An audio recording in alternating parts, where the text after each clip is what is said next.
شروع کرتی ہوں اللہ تعالیٰ کے نام سے جو بڑا مہربان اور نہایت رحم کرنے والا ہے۔ سامعین حضرات، آئیے آج سماعت فرماتے ہیں غیاث احمد گدی کا لکھا افسانہ پرندہ پکڑنے والی گاڑی۔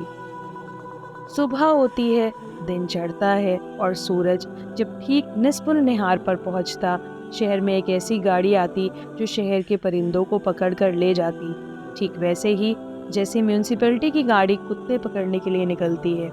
یہ گاڑی جو چاروں طرف سے رنگین شیشوں سے بند اور بے حد خوبصورت ہوتی کہ نگاہ اٹھ کر داد دیتی، اس کے چاروں طرف ننھی ننھی گھنٹیاں بندی ہوتی جو چلتے وقت دھیرے دھیرے بج رہی ہوتی۔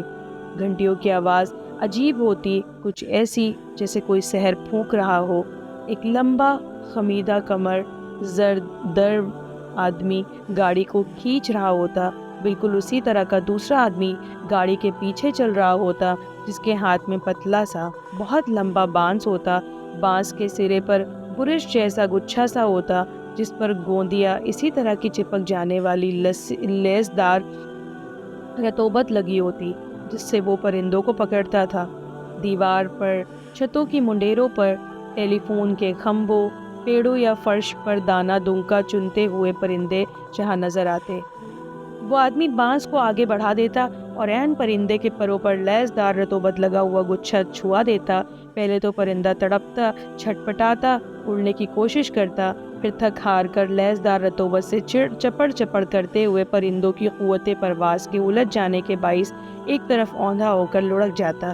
تب وہ آدمی جلدی سے بڑھتا اور دونوں ہاتھ سے جھپٹ کر پرندے کو پکڑ لیتا، دھیرے سے گاڑی کے چھوٹے سے دروازے کو کھولتا، اس میں پرندے کو دھکیل دیتا، دروازہ بند کرتا، پھر غور سے شیشے کے اندر دیکھتا جہاں پرندہ پھڑپھڑا کر تھک جاتا۔ اس وقت اس آدمی کے چہرے پر عجیب سی ہنسی بکھر جاتی اور آنکھیں اندھیرے میں بلی کی آنکھوں کی طرح چمک اٹھتی۔ ہر روز جیسے سورج سروں پر آتا، تیز کرنیں سروں میں گڑتی، پچھمی دروازے کی جانب سے چھوٹی چھوٹی گھنٹیوں کی صدا سنائی دیتی۔ ذرا دیر بعد بڑی صبح خرامی سے ایک آدمی جس کا چہرہ بے حد زرد ہوتا اور اس کی آنکھیں نیم واہ ہوتی، اس کی کمر سے پتلی سی رسی لپٹی ہوتی جو گاڑی کے سرے سے بندھی ہوتی اور نیم غنودگی کے عالم میں چلتا بڑھا آتا۔ پھر جہاں کوئی چڑیا، کوئی پرندہ نظر آتا، آدمی آپ ہی آپ رک جاتا اور پیچھے چلنے والے آدمی کو پرندے کی طرف اشارہ کرتا۔ یہ روزمرہ کا دستور ہوتا۔ دکاندار دکانوں میں سوتے، راہگیر چلتے رہتے، موٹر کاریں تیزی سے پوں پا کرتی گزرتی ہوتی، جوتا گاٹنے والا جوتا گاٹتا رہتا، خرید و فروخت جاری رہتی، شور و گل سے کان پڑی آواز سنائی نہ دیتی۔ لین دین کا بازار اتنا جوان ہوتا کہ اول تو گاڑی کی طرف کسی کی نظر ہی نہ اٹھتی، لیکن ان میں سے کسی کی نظر اٹھ بھی جاتی تو وہ سحر زدہ سا اس عجیب و غریب گاڑی اور اس کے حسن کو دیکھنے میں کھو جاتا۔ کبھی ایسا بھی ہوتا کہ کوئی آدمی چونکتا اور ذرا حوصلے سے اٹھتا۔ گاڑی والے جب اس آدمی کو قریب آتے دیکھتے تو جھٹ اپنی لمبی جیب میں ہاتھ ڈالتے اور چند سکے نکال کر اس کی طرف اچھال دیتے۔ وہ آدمی سکے چننے میں ایسا محو ہو جاتا کہ اسے کسی چیز کا ہوش ہی نہ رہتا۔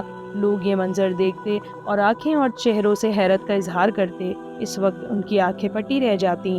یہ عمل کچھ زیادہ دیر نہیں رہتا، فقط چند منٹ، 10 یا 20 منٹ تک۔ پھر حیرت کا یہ وقفہ کم ہوتا گیا اور ہوتے ہوتے محض چند سیکنڈ رہ گیا۔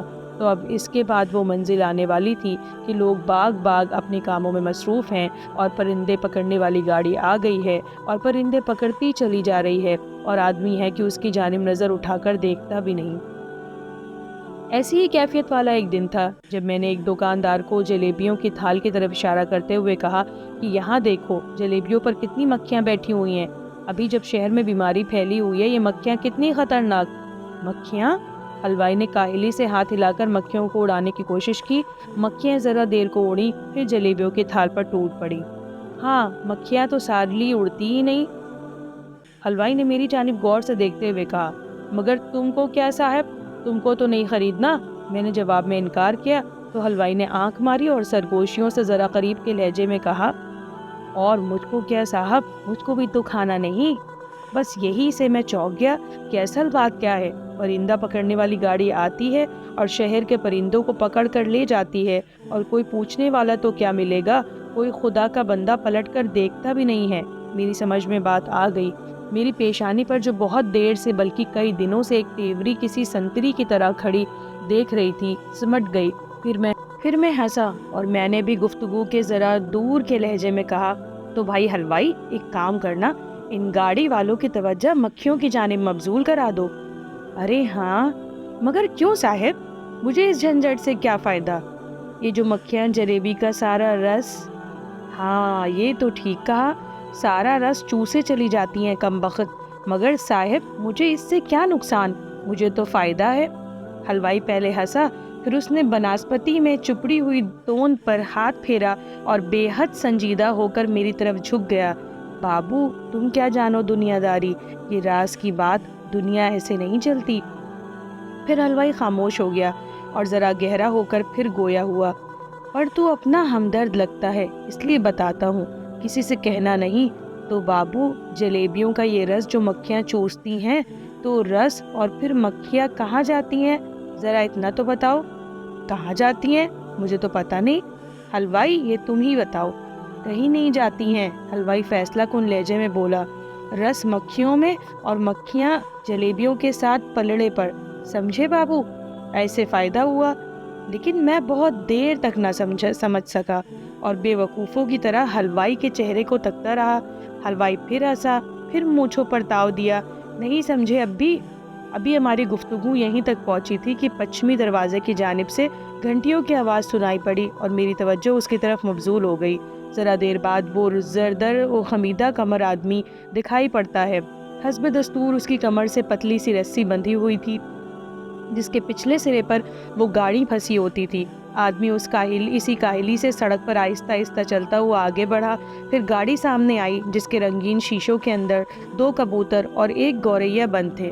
کبوتر تو سر نوڑائے ایک طرف کھڑے تھے یا پھر دھیرے دھیرے کاہلی سے چہل قدمی کر رہے تھے، لیکن گوریا تیزی سے ادھر ادھر پھدکی پھر رہی تھی اور قدرے اضطراب کے عالم میں تھی۔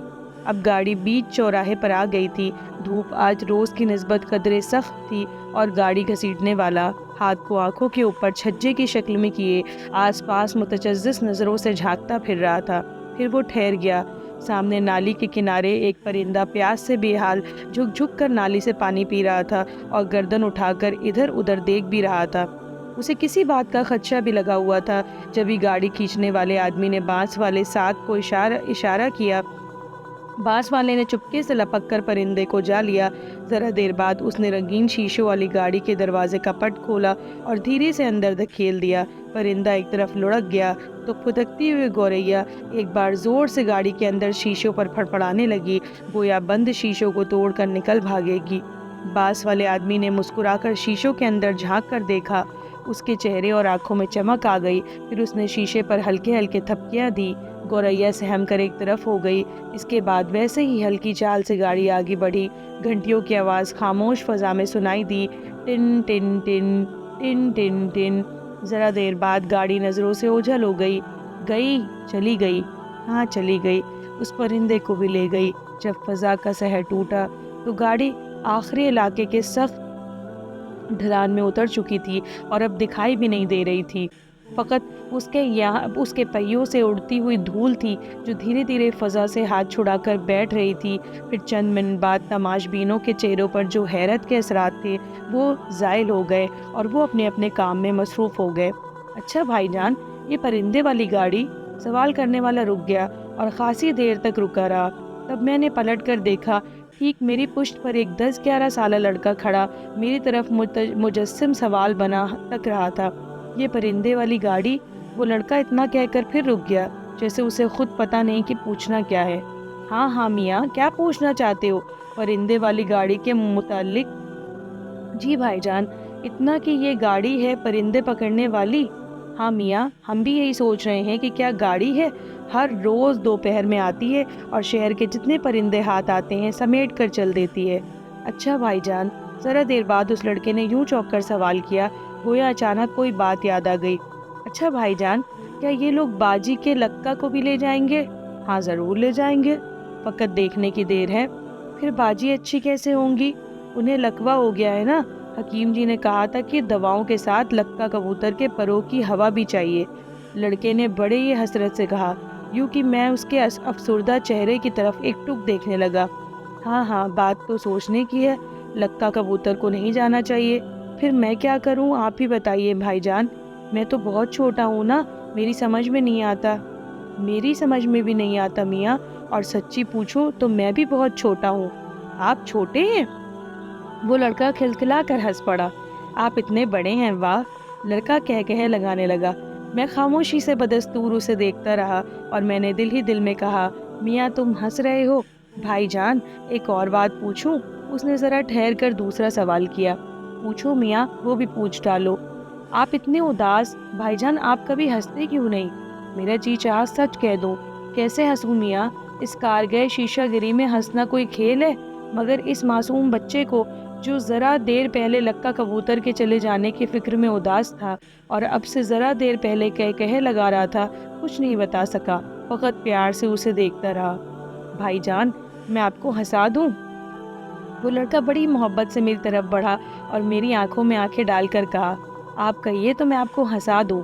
پہلے تو میں چونکا، دفتن مجھے عجیب سا لگا۔ ناسمجھی میں اس لڑکے نے ذرا اپنے قد سے بڑی بات کہہ دی تھی۔ پھر میں نے ذرا محبت سے تاکید کی، میاں آہستہ بولو، دھر لیے جاؤ گے۔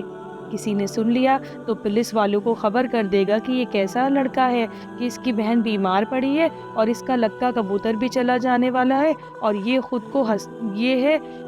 کہ خود ہنستا بھی ہے اور دوسروں کو بھی ہنسانے کی سوچتا ہے۔ ہوش کے ناخن لو میاں، مفت میں پکڑے جاؤ گے۔ بلا سے پکڑ لیا جاؤں گا؟ لڑکے نے حوصلے سے کہا۔ آپ کہیے تو ہنسا دوں آپ کو۔ ہنسا دو میاں، بڑا کرم ہوگا، بڑی مہربانی ہوگی تمہاری۔ تو پھر دوستی کیجیے۔ اس نے دوستی کے لیے اپنا ہاتھ آگے بڑھایا۔ تم سے دوستی؟ ارے چھٹنکی، تمہارے تے تو میرے بیٹے ہیں، میں تو تمہارے باپ کے برابر ہوں۔ تو کیا ہوا، باپ بھی دوست ہوتے ہیں؟ میرے مولوی جی کہتے ہیں اچھے باپ اپنے بچوں کے دوست بھی ہوا کرتے ہیں۔ یہ بات ہے؟ تو ہوا دوست تمہارا آج سے۔ میں نے اس کے ننھے سے خوبصورت ہاتھ میں اپنا ہاتھ دے دیا۔ پھر چلیے میرے ساتھ ندی کی طرف، وہاں آپ اور ہم دو ہی ہوں گے، وہاں میں آپ کو ایک چیز دکھاؤں گا۔ وہ لڑکا مجھے گھسیٹتا ہوا ندی کی طرف لے چلا، میں پیچھے پیچھے اور وہ آگے آگے۔ راہگیر پلٹ پلٹ کر ہماری دوستی کو دیکھتے رہے اور ہم پلٹ پلٹ کر راہگیروں کو تک رہے تھے، جن کے کوئی دوست تھے بھی یا نہیں، جن کے کوئی ایسے پیارے بیٹے تھے بھی یا نہیں۔ اور جب ہم ندی کے قریب پہنچے تو اس نے پہلے تو چالاک نگاہوں سے دائیں بائیں دیکھا، ہر طرف سے اطمینان ہو گیا تو اپنے نیکر کی جیب میں سے ماچس کی ایک ڈبیا نکالی، مسکرایا، میری طرف پلٹا اور جواب میں نے بھی اتنی ہی ہوشیاری سے پہلے بائیں طرف دیکھا پھر دائیں طرف دیکھا۔ جب ہر طرف سے اطمینان ہو گیا تو اتنی سرگوشی میں پوچھا، کیا ہے اس میں؟ یہ ہے اس میں، لڑکے نے کہا اور جھٹ سے ماچس کے اندرونی حصے کو باہر دھکیل دیا۔ ماچس کی ڈبیا میں میری آنکھوں کے سامنے ایک بے حد خوش رنگ تتلی نیم جان سی پڑی تھی، جو باہر کی ہوا اور دھوپ لگتے ہی پھڑپڑانے لگی۔ اس کے ننھے ننھے پروں کے ارد گرد زعفرانی رنگ بکھرا ہوا تھا اور پروں کے عین درمیان زیرے کے برابر سرخی تھی، اور اس سرخی کے چاروں طرف گلابی رنگ سا چھٹکا ہوا تھا اور پروں کے کناروں پر افشاں چمک رہی تھی۔ ڈوبتے ہوئے سورج کی روشنی میں وہ بے حد حسین دکھ رہی تھی۔ میں تتلی کو غور سے دیکھتا رہا تھا اور ذرا دیر رنگوں کی دنیا میں کھویا رہا، جب تک میں ڈوبتا ابھرتا رہا۔ وہ لڑکا اتنا ہی انہماک سے میرے چہرے کے خط و خال پر کچھ ڈھونڈتا پھرا۔ میں نے تتلی کی طرف سے نظر اٹھائی، لڑکے کی طرف دیکھا تو وہ قدرے افسردگی سے میری طرف پلٹا۔ آپ تو عجیب ہیں بھائی جان، آپ تو تتلی کو بھی دیکھ کر خوش نہیں ہوتے۔ ہاں میاں، مگر میں چونک اٹھا، اس 10 برس کے بچے نے تو مجھے بہت دور پہنچ کر پکڑ لیا تھا۔ یہ تم نے کیا کہہ دیا میاں کہ میں؟ ہاں بھائی جان، اس نے قطع کلام کرتے ہوئے کہا، آپ تو تتلی سے بھی خوش نہیں ہوئے، کیسے ہماری دوستی نبھے گی؟ نہیں نبھے گی میاں، کبھی نہیں نبھے گی۔ میں یہ کہہ کر آگے بڑھ گیا، مگر ساتھ ساتھ تیزی سے چلتے ہوئے وہ لڑکا بھی ہمراہ رہا۔ لیکن بھائی جان، وہ میرا لکا کبوتر، وہ گاڑی۔ دوسرے دن میں بازار کے دوسرے لوگوں سے کہتا پھرا، جوتے گانٹنے والے موچی سے، کپڑے بیچنے والے بزاز سے، بھیڑ میں گھرے رہنے والے ڈاکٹر سے، روٹی اور دال بیچنے والے سے، راہگیروں سے، سفید پتلون والے سے، تیز رفتار بابو سے، بوجھ ڈھونے والے قلی سے، رنگین دوپٹے والی خاتون سے، جو سڑک پر ہولے ہولے یوں چلتی ہے گویا سارے زمانے کو رون کر گزر جانے کا فیصلہ کر چکی ہے۔ دونوں سیاستدانوں سے جو آپس میں سازشی انداز سے گفتگو میں مصروف لکے چلے جا رہے تھے، میں ایک ایک آدمی سے پوچھتا پھرا، تیز رفتار گاڑیوں کو روکنے کی ناکامیاب کوشش کی کہ 10 سالہ بچے کی جوان بہن لکوہ کی مریض ہے اور حکیم جی نے دواؤں کے ساتھ لکا کبوتر کے پروں کی ہوا کے لیے کہا ہے، اگر یہ گاڑی والے بچے کے کبوتر کو بھی لے گئے تو پھر کیا ہوگا؟ مجھے کسی نے جواب نہیں دیا، سب اپنی اپنی دنیا میں مصروف رہے، اس لیے میں 10 سالہ بچے کے سوال کو پی گیا اور کوئی جواب نہیں دے سکا۔ مجھے افسوس تھا، اداس سر جھکائے چلا جا رہا تھا، میرے پاؤں تھک گئے تھے، دوپہر سے شام ہونے کو آ گئی تھی، سرمئی اندھیرے کا جنم ہونے والا تھا کہ میری نظر چوک کے ایک کوٹھے پر گئی جہاں شہر کی مشہور رنڈی منی بائی بالکونی میں کھڑی بال سنوار رہی تھی۔ منی بائی کے سامنے اڈے پر اس کا طوطا دائیں بائیں گردن گھما گھما کر جھوم رہا تھا، وہ اپنے بالوں میں کنگھی کرتی جا رہی تھی اور طوطے کو پڑھاتی بھی جا رہی تھی۔ میں چپکے سے کوٹھے پر چڑھ گیا، اس کے کمرے کو عبور کر کے بالکونی میں عین منی بائی کی پشت پر کھڑا ہو گیا۔ وہ میری آمد سے مطلق بے خبر طوطے کو پڑھانے میں محو تھی۔ بولو میاں مٹھو، نبی جی روزی بھیجو۔ مٹھو نے اڈے میں دائیں اور بائیں جانب رکھی ہوئی دونوں پیالیوں کو گردن گھما کر دیکھا، پھر ایک پیالی پر جھک کر ہری مرچ کو کتر کر منی بائی کی طرف مخاطب ہو کر بولا، نبی جی روزی بھیجو، نبی جی روزی بھیجو، نبی جی روزی بھیجو۔ طوطے نے اسی طرح اکڑ کر کہا۔ سو میں آ گیا اس کے پیچھے کھڑے، میں نے آہستہ سے کہا۔ منی بائی سن کر چونک اٹھی، اس نے پلٹ کر مجھے گھورا، ذرا دیر کو سہم گئی، پھر ذرا ڈپٹ کر بولی، تم کیسے آئے جی؟ کون ہو؟ سیڑھیوں سے جی۔ مجھے نہیں پہچانا منی بائی؟ مجھے نبی جی نے تمہارے پاس بھیجا ہے۔ منی بائی یہ سن کر ہنس پڑی۔ اچھا جی، چلو ادھر بیٹھو تخت پر۔ اس نے کنگھی کے دانتوں سے سنہرے بالوں کا گچھا نکالا، اسے گولی بنا کر اس پر تھوکا، پھر نیچے سڑک پر پھینک دیا۔ بڑی طوطا چشم ہو منی بائی، ذرا سے میں طوطے کی طرح رنگ بدلتی ہو۔ جواب میں منی بائی نے ایک اور رنگ بدلا اور مسکرا پڑی۔ تخت پر بیٹھتے ہوئے میں نے اس کے قدموں پر 14 روپے کے ایک کے نوٹ رکھ دیے۔ میرے پاس اتنے ہی ہیں جی، تمہارے نبی جی نے آج بڑے غریب آدمی کو ادھر بھیجا۔ نہیں جی، یہ بھی کیا کم ہے، ہم تو اپنے آقاؤں کی خدمت کرنا جانتے ہیں۔ لیکن بہت دیر ہو گئی اور میں نے منی بائی سے کوئی خدمت نہیں لی تو وہ جھلا گئی۔ یہاں کاہے کو آئے ہو جی؟ اور یہ روپے کیوں دیے؟ منی بائی برا نہ مانو، میں تو صرف اس لیے آیا ہوں کہ تم سے بھی پوچھ دیکھوں تم کیا کہتی ہو۔ ہاں دیکھتی تو ہوں کبھی کبھی، تو تمہیں کیسا لگتا ہے؟ اچھا جی، اچھا لگتا ہے۔ پیلے پیلے لال لال خوبصورت شیشوں میں پرندے چہکتے ہوئے بہت بھلے دکھتے ہیں۔ بہت دور سے دیکھتی ہوں نا، جتنی دور سے تمہیں چاہنے والے دیکھتے ہیں۔ ہاں جی، اس بالکونی سے۔ وہ کیوں؟ مجھے اتنی فرصت نہیں ہے جی۔ منی بائی نے ناگواری سے میری اور دیکھا، پھر غالباً اسے میری 14 روپے کے نوٹ یاد آ گئے تو وہ مسکرا پڑی۔ تم مجھے ذرا قریب سے دیکھو نا جی۔ سو تو دیکھ ہی رہا ہوں منی بائی، اور تم بھی دیکھ لو گی جس دن گاڑی والے تمہارے طوطے کو پکڑ لے جائیں گے۔ میرے طوطے کو کیوں لے جانے لگے؟ منی بائی نے کڑک کر برجستہ کہا۔ یہ کوئی سڑکوں پر پھرنے والا آوارہ پرندہ ہے؟ یہ تو پالتو ہے میرا ہیرا من۔ ہاں منی بائی، پہلے تو وہ سڑکوں پر ملنے والے پرندوں کو پکڑیں گے، پھر کچھ دنوں بعد لال لال پیلے پیلے خوبصورت شیشوں کے پیچھے سے اور پرندوں کے درمیان یہ تمہارا ہیرا من طوطا دیکھنے میں کتنا اچھا لگے گا۔ تم دیکھو نہ دیکھو، سڑک پر چلنے پھرنے والے لوگ باغ اور دکانوں میں سودا سلف بیچنے والے بنیے ضرور دیکھیں گے، اور سڑک پر جو پرندے پکڑنے والی گاڑی والے دونوں آدمی سکے پھینک دیتے ہیں، ان سکوں کو اور لوگوں کے ساتھ بھی چننے لگو گی، اور یہ بھی بھول جاؤ گی کہ کیا بھول جاؤں گی جی؟ بہت سے سکے مل جائیں تو ہیرا من کو کون روتا ہے؟ گاڑی والے اگر ڈھیر سارے سکے پھینک دے تو میں سب چن لوں گی اور بازار سے نیا طوطا لے آؤں گی۔ اے منی بائی، ہوش کے ناخن لو، یہ دنیا ہے اور دنیا سالی بڑی مطلبی ہوتی ہے۔ مان لو بازار میں طوطا نہ ملا، اور ملا تو ایسا پڑھنے والا نہ ملا، اور پڑھنے والا بھی مل گیا تو اس کی زبان میں یہ تاثیر۔ منی بائی کھلکھلا کر ہنس پڑی اور کچھ دیر تک ہنستے رہنے کے بعد بولی، واہ بہت اچھا بولتے ہو جی، کہاں رہتے ہو، کیا کام کرتے ہو؟ کہانیاں لکھتا ہوں منی بائی، رہنا وہنا کیا، جہاں پایا رہ لیا، جہاں پایا سو لیا۔ ہے کہانیاں لکھنا بھی کوئی کام ہوا؟ لگتا ہے تم تو ہم سے بھی گئے گزرے ہو، تمہارا دھندا تو ہمارے دھندے سے بھی گیا گزرا لگتا ہے، کیوں جی؟